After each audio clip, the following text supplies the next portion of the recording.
નમસ્કાર। આજે હું આપણા કચ્છ જિલ્લાનું ગૌરવ એટલે કે દિનેશ નાકરાણી કે જેઓ યુગાન્ડાની ટીમમાંથી ક્રિકેટ રમે છે તેની સ્ટોરી શેર કરવા માંગુ છું। દિનેશ નાકરાણી કચ્છ જિલ્લાના નખત્રાણા તાલુકાના વિરાણી ગામમાંથી આવે છે। તેઓને પહેલેથી જ ક્રિકેટ રમવાનો બહુ જ શોખ હતો। તેઓ સૌથી પહેલા કચ્છ જિલ્લાની ટીમમાંથી ક્રિકેટ રમ્યા અને ત્યાર પછી સૌરાષ્ટ્રની ટીમમાંથી ક્રિકેટ રમ્યા। તેઓને ઇન્ટરનેશનલ રમવાનો બહુ જ શોખ હતો અને ઈચ્છા શક્તિ પણ હતી, એટલે તેઓ આગળ કરિયર બનાવવા માટે યુગાન્ડા ગયા। તેઓ છેલ્લા 4-5 વર્ષથી યુગાન્ડાની ટીમમાંથી ઓલરાઉન્ડર તરીકે બહુ જ સરસ પરફોર્મન્સ આપે છે।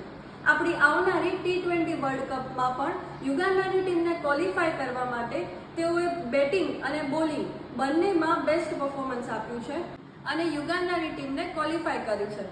તો તેઓ આપણી આવનારી T20 વર્લ્ડ કપમાં બહુ જ સારું પરફોર્મન્સ આપે અને આપણા કચ્છ જિલ્લાનું આવી જ રીતે ગૌરવ વધારતા રહે તેવી હાર્દિક શુભકામના સાથે all the best two Dinesh Nakrani. જય હિન્દ, જય ભારત।